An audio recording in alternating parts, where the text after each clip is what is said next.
नमस्कार, जय हिंद। मैं हूँ आपका दोस्त प्रवीण सर। आप सभी लोगों का स्वागत करता हूँ टेट वाली क्लास में। देखिए, आप लोगों ने कई बार पढ़ा होगा मैथ की पेडागोजी, लेकिन इस बार यदि आप पढ़ती हैं तो आपको कुछ नया ही जानने को मिलेगा और इसके बाद ये मान के चलिए आपके क्वेश्चन बिल्कुल भी गलत नहीं होंगे। अंतिम समय में अंतिम प्रहार, रामबाण जो कभी खाली नहीं जाता है, जो कि आप पहले ही जानते हैं। जो लोग नए हैं वे क्या करें, चैनल को जल्दी से सब्सक्राइब कर लें। जो लोग पुराने हैं वे क्या करें, दूसरों को शेयर कर दें। आइए प्रारंभ करती हैं बिना किसी और बात की चर्चा करते हुए, सीधा आते हैं अपने टॉपिक पर। और जैसा कि बात करने वाले हैं, सबसे पहले हम बात करने वाले हैं फैक्ट फाइल के बारे में। सबसे पहले हम बात करने वाले हैं फैक्ट फाइल के बारे में, यानी कि तथ्यों के बारे में हम बात करने वाले हैं। जैसा कि बात करते हैं, यहाँ पर लिखा गया है दोस्तों, छोटी कक्षाओं के लिए गणित की सबसे उपयुक्त विधि कौन सी है। छोटी कक्षाओं के लिए गणित की उपयुक्त विधि कौन सी है दोस्तों, तो खेल मनोरंजन विधि। अगर आपके एग्जाम में पूछा जाता है कि छोटी कक्षाओं के लिए गणित की उपयुक्त विधि कौन सी मानी जाती है, तो आप बता दीजिएगा खेल मनोरंजन विधि। नेक्स्ट बात करते हैं, गणित रेखा गणित शिक्षण की सर्वश्रेष्ठ विधि है। अगर रेखा गणित के संदर्भ में पूछा जाता है कि रेखा गणित को पढ़ाना, देखिए शिक्षण का मतलब हो जाता है टीचिंग, ध्यान रखिएगा। जहाँ पर भी शिक्षण शब्द लिख कर आ जाए, ये मान के चलिए वहाँ टीचिंग की बात की जा रही है। और यहाँ पर अगर आप देख रहे हैं तो कहा जा रहा है, दूसरे फैक्ट में कहा जा रहा है कि रेखा गणित को पढ़ाने के लिए सर्वश्रेष्ठ विधि कौन सी मानी जाती है। ठीक है, तो एक विधि कौन सी है दोस्तों, विश्लेषण विधि। तो ध्यान रखिएगा, रेखा गणित को पढ़ाने के लिए सर्वश्रेष्ठ विधि कौन सी है, विश्लेषण विधि है या एनालिटिक मेथड है। नेक्स्ट बात करते हैं, अगले पॉइंट के बारे में बात करते हैं। तो बेलनाकार आकृति के शिक्षण की सर्वश्रेष्ठ विधि कौन सी मानी जाती है। जो बेलनाकार आकृति के शिक्षण में होता है, मतलब बेलनाकार जो आकृति वाले जो क्वेश्चन होते हैं, यदि उन्हें हमें पढ़ाना है तो सबसे अच्छी श्रेष्ठ विधि कौन सी मानी जाएगी दोस्तों, तो आगमन निगमन विधि मानी जाएगी। कौन सी विधि मानी जाएगी, आगमन और निगमन विधि मानी जाएगी। नेक्स्ट बात करते हैं, नवीन प्रश्नों को हल करने की सर्वश्रेष्ठ विधि कौन सी है, तो आगमन विधि है। अगर आपके एग्जाम में प्रश्न पूछा जाता है कि नए प्रश्नों को, नवीन मतलब हो जाता है नए और प्रश्न का मतलब हो जाता है क्वेश्चन, जो कि आप जानते ही हैं कि इसको हल करने की सर्वश्रेष्ठ विधि कौन सी मानी जाती है, तो आगमन विधि मानी जाती है। कौन सी विधि मानी जाती है, आगमन विधि मानी जाती है। अगर आपके एग्जाम में ये पूछ लिया जाता है स्वयं खोजकर अपने आप सीखने की विधि कौन सी है, तो अनुसंधान विधि है। अब स्वयं खोजकर अपने आप सीखने की मतलब सेल्फ लर्निंग की मेथड कौन सी मानी जाती है दोस्तों, तो अनुसंधान विधि मानी जाती है। इस बात को ध्यान रखिएगा। चलिए नेक्स्ट पॉइंट की बात करते हैं। तो मानसिक, सामाजिक एवं शारीरिक विकास के लिए सर्वश्रेष्ठ विधि अगर कोई है तो दोस्तों खेल विधि है। ये आपके एग्जाम में पूछी जा सकती है विधि कि अगर आप हमें ये बता दीजिए कि मानसिक, सामाजिक एवं शारीरिक विकास के लिए सर्वश्रेष्ठ विधि कौन सी मानी जाएगी, तो खेल विधि मानी जाएगी। इस बात को ध्यान रखिएगा। नेक्स्ट बात करते हैं, ज्यामिति की जो ज्योमेट्री होती है, इसकी समस्याओं को यदि हमें हल करना है तो उसके लिए भी कौन सी विधि अच्छी मानी जाती है, तो विश्लेषण विधि मानी जाती है। जिस तरह से अगर देखा जाए दोस्तों, रेखा गणित को पढ़ाने की सर्वश्रेष्ठ विधि कौन है, विश्लेषण विधि है। उसी तरह से अगर देखा जाए दोस्तों, तो ज्योमेट्री यानी कि एक तरीके से अगर देखा जाए तो वही बातें एक ही हैं। ज्यामिति की समस्या को हल करने की सर्वश्रेष्ठ विधि कौन सी मानी जाती है, तो विश्लेषण विधि ही मानी जाएगी। और सबसे ज़्यादा अगर खर्चीली विधि कोई है दोस्तों, तो वह है प्रोजेक्ट विधि है। इस बात को ध्यान रखिएगा। सबसे खर्चीली विधि कौन सी है, प्रोजेक्ट विधि है। इस बात को ध्यान रखिएगा। और बीजगणित की बात करते हैं, यानी अलजेब्रा पढ़ाने की जो सबसे उपयुक्त विधि है, वो समीकरण विधि है। ये भी आपके एग्जाम में पूछा जा सकता है कि अलजेब्रा पढ़ाने की सबसे उपयुक्त विधि कौन सी है, तो समीकरण विधि है। क्योंकि इसमें क्या करना होता है, समीकरण यानी इक्वेशन बनाना होता है। सूत्र रचना के लिए सर्वश्रेष्ठ विधि अगर कोई है तो वो है आगमन विधि है, जो कि आप पहले ही जानते हैं। आगमन विधि में क्या होता है, सबसे पहले उदाहरण बताया जाता है, फिर नियम बताया जाता है। ठीक है, तो इसीलिए इसमें कहा गया है सूत्र रचना के लिए अगर फॉर्मूला हमें बनाना है तो उसके लिए सर्वश्रेष्ठ विधि कौन सी मानी जाती है, तो आगमन विधि मानी जाती है। नेक्स्ट बात करते हैं, प्राथमिक स्तर पर ये भी आपके एग्जाम में पूछा जा सकता है कि प्राइमरी लेवल पर अंक गणित पढ़ाना है तो उसके लिए सर्वश्रेष्ठ विधि कौन सी मानी जाएगी, तो खेल विधि मानी जाएगी। वैज्ञानिक आविष्कार को सर्वाधिक बढ़ावा देने वाली विधि कौन सी है दोस्तों? तो वो है विश्लेषण विधि है। तो वैज्ञानिक आविष्कार को सर्वाधिक बढ़ावा देने वाली विधि कौन सी है दोस्तों? तो विश्लेषण विधि है। इस बात को ध्यान रखिएगा।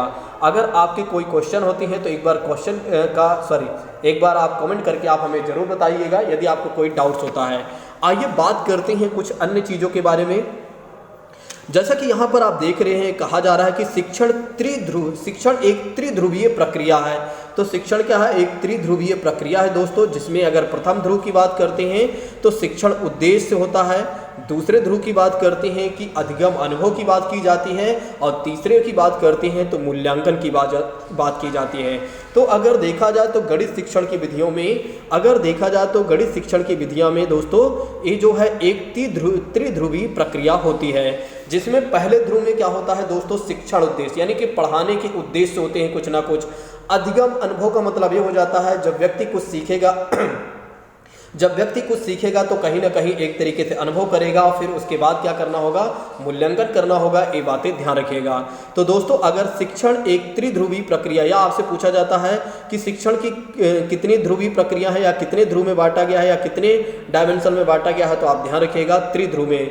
एक तो पहला है शिक्षण उद्देश्य, दूसरा है अधिगम अनुभव, और तीसरी बात करते हैं तो मूल्यांकन। नेक्स्ट बात करते हैं व्याख्यान विधि के बारे में। यदि हम बात करते हैं तो व्याख्यान विधि के बारे में यदि हम बात करते हैं तो शिक्षण का जो केंद्र बिंदु होता है वो अध्यापक होता है। ये भी आपके एग्जाम में पूछा जाता है कि व्याख्यान विधि में केंद्र बिंदु में किसे रखा जाता है? शिक्षक को रखा जाता है, या एक तरीके से क्या होता है? स्टूडेंट को रखा जाता है। तो ध्यान रखिएगा, शिक्षण का केंद्र बिंदु कौन होता है दोस्तों? तो अध्यापक होता है। यहाँ पर क्या होता है, देखिए ये जो व्याख्यान विधि है ना, ये ज़्यादा उपयुक्त विधि नहीं मानी जाती है, क्योंकि इसमें क्या करना होता है? शिक्षक आता है सीधा क्या करता है? एक्सप्लेन करता है, एक्सप्लेन करके चला जाता है, ठीक है, उससे कोई मतलब नहीं होता। और इसमें अगर देखा जाए तो इसकी सबसे दोष बात ये होती है, या सबसे बेकार बात इसमें ये होती है कि जो छात्र होते हैं वे निष्क्रिय होते हैं, और छात्र का ध्यान कभी भी भटक सकता है कहीं पर भी, ठीक है। यहाँ पर क्या होता है? केवल और केवल अध्यापक ही सक्रिय रहता है। तो ध्यान रखिएगा, यहाँ पर अगर देखा जाए तो व्याख्यान विधि में कौन सक्रिय रहता है? अध्यापक रहता है। और निष्क्रिय के रूप में अगर देखा जाए तो विद्यार्थी रहते हैं। आपके एग्जाम में अगर पूछा जाता है कि ऐसी कौन सी विधि है जिसमें क्या होता है? अध्यापक जो होता है सक्रिय होता है, लेकिन विद्यार्थी उतना ज़्यादा सक्रिय नहीं होते हैं, तो ध्यान रखिएगा व्याख्यान विधि में। नेक्स्ट बात करते हैं बड़ी कक्षाओं में जब किसी के जीवन परिचय या ऐतिहासिक पृष्ठभूमि के परिचय कराना होता है तो व्याख्यान विधि सबसे ज़्यादा उपयुक्त है। अच्छा, आपके एग्जाम में ये भी पूछा जा सकता है कि अगर हमें किसी के जीवन परिचय के बारे में बताना है, या कोई हिस्टोरिकल बैकग्राउंड के बारे में बताना है बच्चों को, और तो उसमें कौन सी विधि सबसे अच्छी मानी जाएगी? तो व्याख्यान विधि अच्छी मानी जाएगी, जो बड़ी कक्षाओं के लिए ही बेहतर होती है। क्योंकि आप जानते हैं बड़ी कक्षाओं में क्या होता है कि वहाँ पर केवल और केवल टीचर क्या करता है? हर चीज़ों को एक्सप्लेन करता है अच्छे तरीके से, बच्चे उतना ज़्यादा एक तरीके से क्वेश्चन वहाँ नहीं पूछते हैं। नेक्स्ट बात करते हैं सैद्धांतिक कार्यों के साथ साथ अगर देखा जाए अभ्यास कार्य के लिए सर्वोत्तम विधि अगर कोई है तो वो है अभिन्यास विधि है। तो ध्यान रखिएगा, सैद्धांतिक कार्यों के साथ साथ या सैद्धांतिक कार्य के साथ साथ अभ्यास कार्य के लिए सर्वोत्तम विधि अगर कोई है तो वो है अभिन्यास विधि है। प्राइमरी लेवल पर अंक गणित शिक्षण जो है एक तरीके से स्मृति केंद्रित होनी चाहिए। ध्यान रखिएगा, प्राइमरी लेवल पर अंक गणित यदि पढ़ाया जाता है तो इसमें किस पर होना चाहिए? स्मृति केंद्रित होना चाहिए, यानी कि एक तरीके से याद करने वाली होनी चाहिए। और इसका आधार कैसा होना चाहिए? तो इसका आधार होना चाहिए पुनरावृत्ति, यानी कि बार बार उसको रिवीजन करवाते रहना चाहिए। तो प्राइमरी लेवल पर अंक गणित की जो शिक्षण विधि क्या केंद्रित होना चाहिए? स्मृति, यानी याद करने वाले पर ध्यान केंद्रित होना चाहिए। और इसका आधार कैसा होना चाहिए? पुनरावृत्ति होना चाहिए। इसका आधार कैसा होना चाहिए? पुनरावृत्ति, या जिसका आधार कैसा होता है, किसके आधार पर पढ़ाया जाता है? तो पुनरावृत्ति, यानी ताकि बच्चे याद रख सकें। अब आइए बात करते हैं कि गणित के लाभ क्या होते हैं। देखिए, गणित पढ़ने के लाभ ये होते हैं, एक तो प्रयोगात्मक मूल्य के पता चलता है, नैतिक मूल्य कहीं ना कहीं नैतिक मूल्य बढ़ता है, बौद्धिक मूल्य बढ़ता है दोस्तों, और अनुशासन संबंधी मूल्यों का बढ़ावा मिल जाता है। नियमितता, इसमें हमेशा अगर देखा जाए तो रेगुलरिटी बनी रहती है। अवकाश का सदुपयोग हो जाता है अगर कोई व्यक्ति गणित पढ़ता है या गणित को पढ़ाया जाता है। दूसरी बात करते हैं अंतर्राष्ट्रीय मूल्य इससे बढ़ता है, मनोरंजन संबंधी मूल्य बढ़ता है, सांस्कृतिक वैल्यू भी बढ़ती है, कलात्मक एवं सौंदर्यात्मक मूल्य भी बढ़ता है। तो अगर आपके एग्जाम में पूछा जाता है गणित के लाभ क्या क्या चीज़ें हो सकती हैं, तो प्रयोगात्मक मूल्य ध्यान रखिएगा, नैतिक मूल्य ध्यान रखिएगा, बौद्धिक मूल्य ध्यान रखिएगा, अनुशासन संबंधी इसमें क्या होता है, कहीं ना कहीं व्यक्ति जब गणित पढ़ता है तो उसे फ़ायदा ये होता है कि वो डिसिप्लिन में रहने लगता है। कहने का मतलब ये है कि देखिए, जब गणित जैसे विषय को हम पढ़ते हैं तो हमेशा हम क्या करते हैं, हम सोचते हैं कितनी जल्दी गणित को लगा लें, तो कहीं ना कहीं हम डिसिप्लिन होने लगते हैं। इससे गणित पढ़ने से क्या होता है, रेगुलरिटी बनती है। क्योंकि क्या होता है, गणित एक अच्छा विषय, एक ऐसा इंटरेस्ट विषय है, यानी कि कह सकते हैं रुचिकर वाला विषय है। जितना ज़्यादा पढ़ते जाते हैं उतना मज़ा आता जाता है। अवकाश का सदुपयोग की बात करते हैं, जब हम खाली समय में बैठते हैं या हमारी छुट्टी होती है तो भी हम इसका उपयोग मतलब गणित सीखते हैं, तो हमें अच्छा समय मिलता है और मज़ा भी आता है। अंतर्राष्ट्रीय लेवल पर भी देखा जाए तो इसकी काफ़ी वैल्यू होती है। मनोरंजन संबंधी मूल्य देखा जाए तो इसमें मनोरंजन से संबंधित में मूल्य बढ़ता है। देखिए, गणित पढ़ते समय काफ़ी एक तरीके से क्या होता है, इंजॉयमेंट भी होता है। सांस्कृतिक वैल्यू की बात करते हैं, कलात्मक एवं सौंदर्यात्मक मूल्य की बात करते हैं, तो ये सारी चीज़ें इसमें होती हैं, इस बात को ध्यान रखिएगा। आइए अब बात कर लेते हैं कि गणित शिक्षण के प्राप्य उद्देश्य व अपेक्षित व्यवहारगत परिवर्तन। देखिए, एक तो पहली बात आती है गणित शिक्षण, मतलब गणित को पढ़ाने के उद्देश्य में ये होता है, एक तो ज्ञान, मतलब कहीं ना कहीं नॉलेज बढ़ता है। जैसे कि क्या होता है कि छात्र गणित के तथ्यों को समझते हैं, शब्दों को समझते हैं, सूत्र और सिद्धांतों, संकल्पनाओं, संकेतों, आकृतियों और विधियों का ज्ञान प्राप्त करते हैं। तो अगर देखा जाए तो गणित पढ़ाने के उद्देश्य ये होते हैं दोस्तों, ताकि बच्चों को तथ्यों के बारे में पता चले, थोड़ा से फैक्ट का नॉलेज हो, शब्दों के बारे में वे जाने, सूत्रों के बारे में जाने, सिद्धांतों के बारे में जाने, संकेतों, आकृतियों आदि चीज़ों के बारे में वे जानते हैं इसमें, ठीक है, या ज्ञान प्राप्त करते हैं। अब बात करते हैं कि व्यवहारगत परिवर्तन क्या होता है। देखिए, व्यवहारगत परिवर्तन में अगर देखा जाए तो छात्र तथ्यों, परिभाषाओं, सिद्धांतों आदि में त्रुटियों का पता लगाकर क्या करते हैं, उनका सुधार करते हैं। नेक्स्ट बात करते हैं, तथ्यों सिद्धांतों के आधार पर साधारण निष्कर्ष निकाला जा सकता है, इस बात को भी ध्यान रखिएगा। गणित की भाषा जो होती है, संकेत, गणित की भाषा जो होती है, इसमें अगर देखा जाए तो संकेत होता है, संख्याएं होती हैं, आकृतियां होती हैं। तो गणित की भाषा में क्या होता है कि संकेत, सिंबल होता है, संख्याएं होती हैं, आकृतियां होती हैं। इसमें क्या होता है, बच्चा भली भांति चीज़ों को पहचानता है और जानता है। नेक्स्ट बात करते हैं अवबोध। अवबोध मतलब होता है, अवबोध का मतलब होता है परिचय कराना, ठीक है, या एक तरीके से जानकारी प्रदान करना।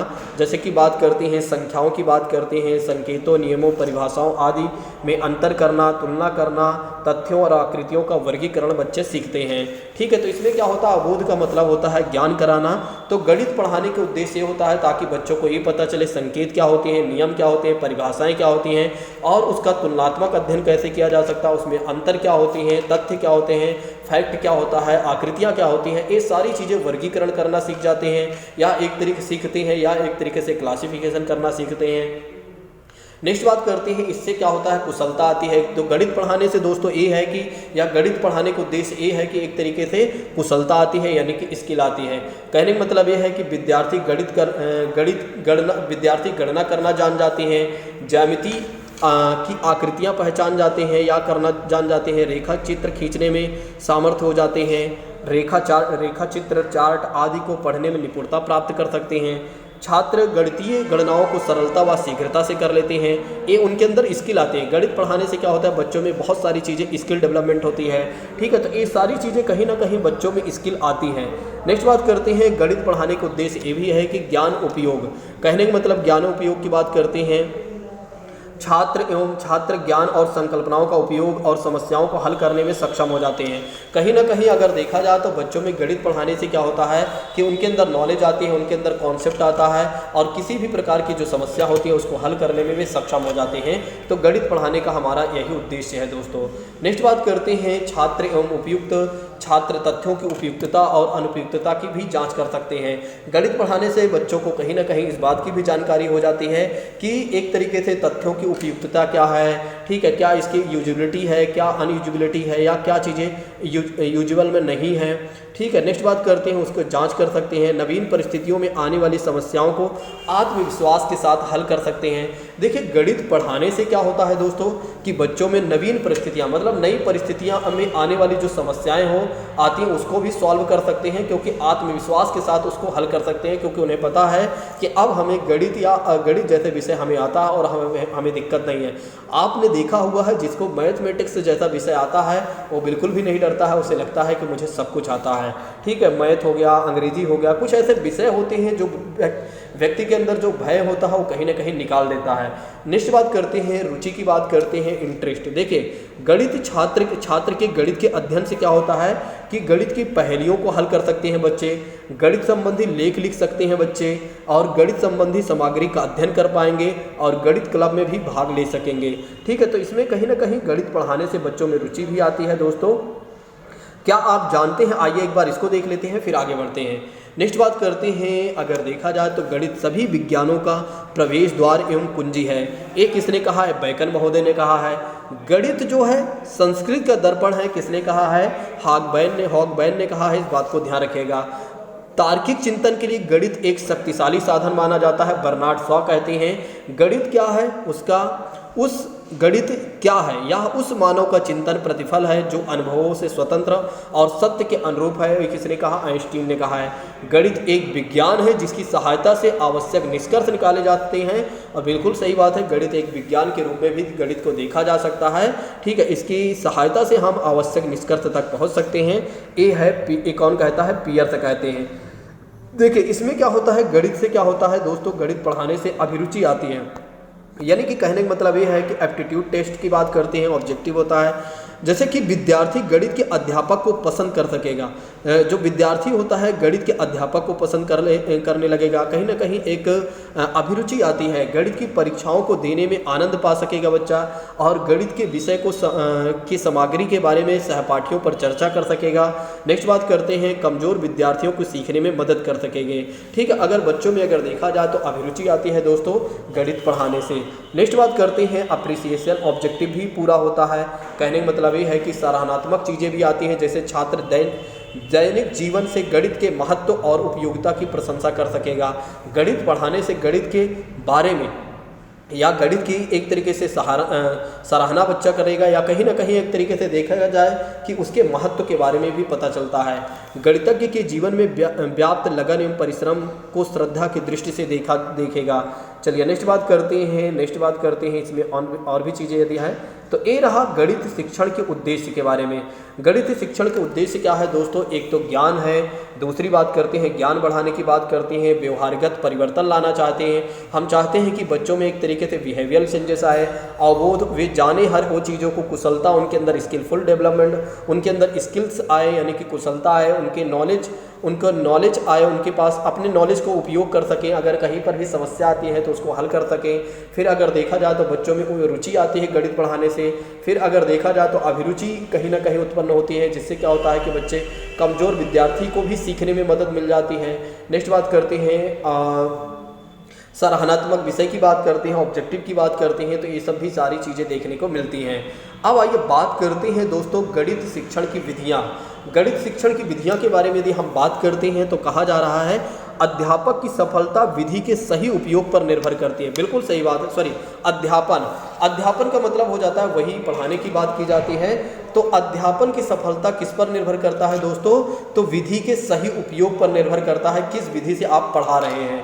इस संदर्भ में विद्यार्थी की उस विषय की पृष्ठभूमि और उस विषय की पृष्ठभूमि, विषय सामग्री की आवश्यकता और विद्यार्थियों के अपेक्षित परिवर्तनों की रूपरेखा आदि का स्पष्ट ज्ञान होना आवश्यक होता है।